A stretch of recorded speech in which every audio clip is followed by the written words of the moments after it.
안녕하십니까. 오늘은 그 37세 되는 여자분 사주를 한번 풀어보겠습니다. 이 사주도 한번 연구해 볼 가치가 있는데요.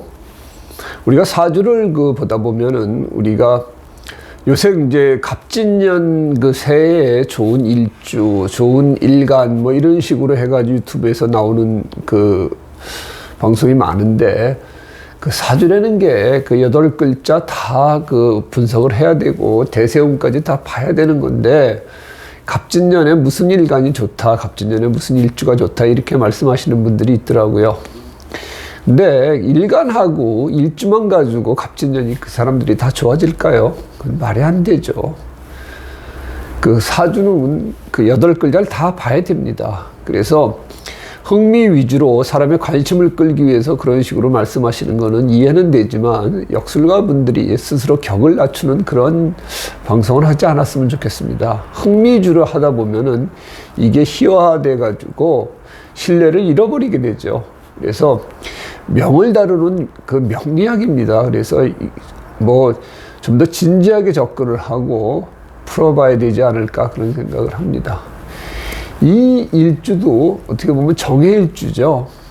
우리가 흔히 말하는 천을귀인 일주라고 그러죠. 정해, 정유, 계사, 계묘 4개밖에 없는 60갑자 중에서 4개밖에 없는 이제 천을귀인 아주 좋은 일주를 가지고 태어났습니다. 그렇다고 해서 이 사람이 다 좋을까요? 그건 아니거든요. 그래서 우리가 일주만 가지고, 일주로를 가지고 얘기를 해도 어느 정도는 맞겠지만 그게 전부는 아니라는 겁니다. 사주는 항상 여러분들이 특히 지금 배우시는 분들이 명심해야 될 게 8글자 다 봐야 되고, 대운도 봐야 되고, 세운도 봐야 되고, 필요하면 월운도 봐야 된다는 걸 명심하시고요. 어느 특정한 거에 현혹돼 가지고 빠지면 공부가 잘 안 됩니다. 이걸 물상으로 봐서 목이 몇 개니, 화가 몇 개니, 수가 몇 개니 이런 식으로 해도 사주가 안 풀리고요. 그 다음에 무슨 신살이 많으니까 살 가지고 하다 보면은 살이 없는 게 없습니다. 한 200개 넘는 살이 다 해당이 되기 때문에 뭐 당장 죽을 것 같죠. 그런 식으로 풀어서는 안 되고, 신살도 참고하는 정도로 배우시면 되고요. 물상도 사주를 다 배우신 다음에 참고하는 정도로 해야지, 물상론으로 배우시거나 신살론으로 배우시면은 사주가 잘 안 풀린다는 걸, 어렵기만 하고 결국 잘 안 풀립니다. 저는 여러분들한테 권하는 것을 자평진전에 자평명리학으로 배우는 게 제일 좋지 않나. 생극제어하고 형충해야, 물론 그것만 가지고 다 풀 수 있는 건 아닙니다. 그래도 그게 바탕이 되고 더 공부를 하셔가지고 신살도 붙이고 물상도 붙이고 이렇게 공부를 해야 공부가 더 깊어지지 않을까 그런 생각을 합니다. 우선 시작할 때는 생극제어하고 형충해합 가지고 용신을 찾아서 그 용신의 또 상신은 무엇이고 기신은 무엇이고 이렇게 하나씩 배운 다음에 필요한 신사를 대입하셔도 좋고요. 그 다음에 물상으로 그것을 좀 시적으로 표현해도 좋습니다. 그런 과정이 필요한 거지, 처음부터 이 물상으로 배우면은 사주를 정확히 풀지를 못해요. 어떤 땐 맞는데 어떤 땐 틀리는 거죠. 그 다음에 신살로 배워도 신살 외우느냐고 골치만 아프지 그 사주 진도가 잘 안 나갑니다. 이 사주는 정해일주의 해월에 태어난 정해일주죠. 어떻게 보면은 이 정관격이죠. 정관격. 그래서 여기 지장간을 보면 항상 푸는 순서에 따라서 지장간을 보면은 정관이 이제 월지인데 정관이 투출되면 좋겠죠. 그런데 살이 투출됐습니다. 관살 혼잡 사주는 여자한테 있어서 상당히 좋지 않죠. 남자도 좋을 건 없지만 특히나 관이나 살은 여자한테 남편을 지칭하기 때문에 관살 혼잡 사주는 남자로 인한 아픔이 있는 사주다 이렇게 얘기를 할 수가 있습니다. 그 다음에 관과 살은 직업적인 부분이 있기 때문에 직업적으로도 어떤 아픔이 있다. 직업적으로도 안정이 안 된다. 그 다음에 관도 나를 극하고 살도 나를 극하는 기운이기 때문에 건강적으로도 문제가 생긴다. 이렇게 문제가 우리가 흔히 볼 수 있는데, 이 사주는 정관으로 월지가 돼 있지만 천간에 투출난 게 살이 투출됐습니다. 그래서 이렇게 관살 혼잡인데 여기 보면은 무게합이 되죠. 그래서 상관이 합살합니다. 이건 참 모양이 좋죠. 상관이 합살. 내 아랫사람의 덕이 있어서 내가 공을 세울 수도 있고 내 아이디어나 내 재주로 어떤 난제를 해결할 수 있다. 그래서 이렇게 살이 하나 합살되고 관을 살리는 건 상당히 좋은데 이 사주의 문제점이 이 상관이 또 관을 극합니다. 그래서 관살 혼잡 사주는 둘 중 안에 하나는 살려놔야 됩니다. 관을 살리든 살을 살리든 월지에 있는 기운을 살리는 게 더 좋은데 월지에 있는 이 관마저 상관이 관을 때리니까 직업적으로 이 사람이 안정이 안 될 수밖에 없고요. 우리가 상관 경관되는 그런 상태가 되는 거죠.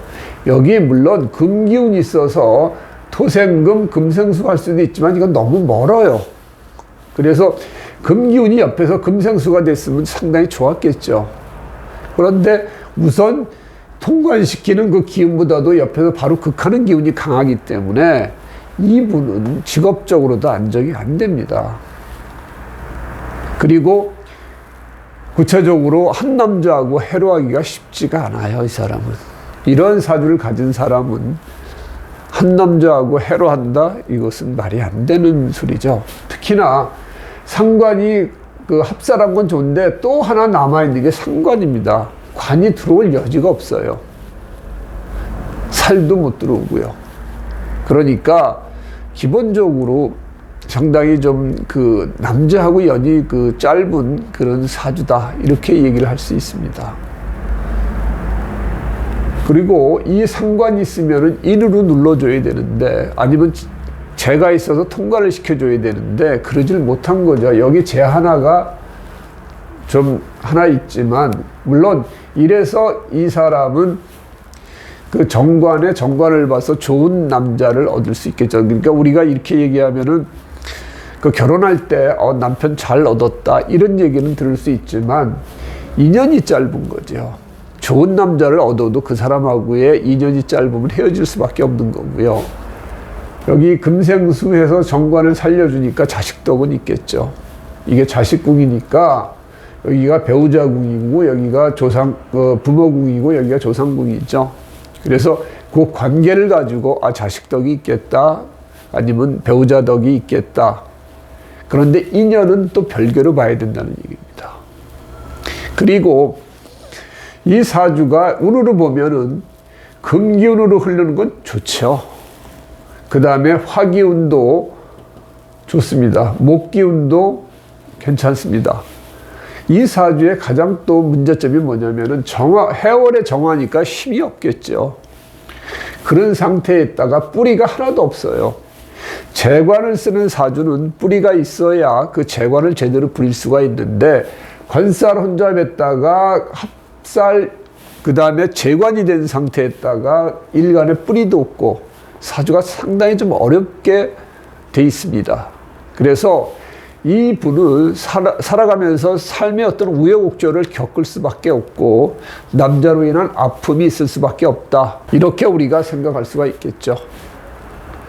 그리고 대운을 보면은 27대운부터 27대운까지는 금기운이 들어옵니다.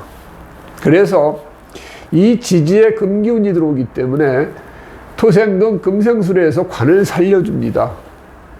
제일 좋죠. 그리고 상관이 재를 봐서 좋죠.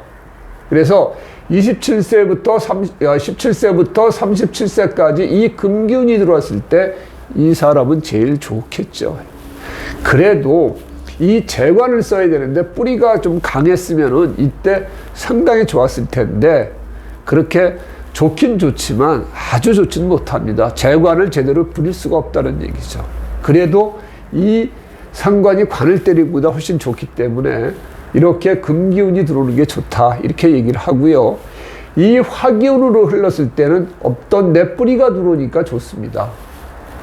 그런데 이 37대운에서는 이게 식신이 들어오는 거죠. 아래 위로. 내 하고 싶은 대로 하는 그 마음이 강했지만 상관에 식신이 들어오는 것도 그렇게 좋을 게 없고요. 이 관을 해미 목해서 잡습니다. 그래서 이때도 폐가 크겠죠. 그래서 37대운도 그렇게 썩 좋진 않고요. 상관에 상관 뜨는 게 좋을 건 없겠죠. 흉신인 상관에 또 상관이 하나 떴다. 그 다음에 화기운은 괜찮겠죠. 그래서 내부적으로는 살만하지만 바깥으로 드러나는 기운은 그렇게 썩 좋은 기운은 아니고, 이 비견이 또 상관을 생해지니까 이런 식으로 천간은 좋을 게 없습니다. 그러니까 지지로서 여기 그 목기운으로 흐르면은 그 관이 인을 봐서 좋아지는데, 이때도 이 진토가 들어오면 또 그 관을 때리고요. 여기에 화생돼서 상관을 살립니다. 그러니까 이분이 그 결혼하고 아이를 낳고 이혼을 했습니다. 상당히 예쁘고 그 똑똑하신 분인데 이혼을 했어요. 그리고 앞으로 남자가 생길 것이냐, 생기겠죠. 그러나 그 인연도 그렇게 길게 가지는 못할 것 같습니다. 왜냐하면 상관이 이렇게 살아있고, 이 상관이 항상 이 관을 극하는 상태에서 운 자체가 항상 그 관을 언제든지 칠 수 있는 그 자세, 그런 그 자세가 돼 있는 이런 그 대운이기 때문에 그 인연을 이어가기가 쉽지는 않다. 이렇게 볼 수밖에 없습니다. 그래서 나이 들어서 목기운 들어오는 건 좋죠. 상관이 인을 보는 거 좋고, 그 다음에 그 관이 그 인을 보는 건 좋은데, 나이 너무 늦어서 좋은 운이 들어와도 그게 썩 좋진 않습니다. 그래서 이분은 상당히 사주가 좀 어렵게 가지고 태어났어요. 예. 지금 이제 이분의 직업은 기간제 교사를 하는데, 그러니까 정식 이제 교사가 되려면 임용고시를 봐야 되지 않습니까? 그런데 뿌리가 약하다 보니까 그 대차게 공부를 못 하세요. 그래서 하다가 중도에 포기하고 중도에 지쳐서 떨어지고 이러다 보니까 그게 그렇게 쉽게 그 합격이 안 되더라고요. 이게 뿌리가 좀 강한 그런 사주였었으면은 내 어떤 목표나 목적을 위해서 참고 견디는 힘이 강한데, 이분은 남한테 치이고 본인 스스로 의지가 좀 약하다 보니까 자기가 목표로 했던 어떤 그 직업이나 이런 것들을 차지하기가 쉽지가 않은 사주예요.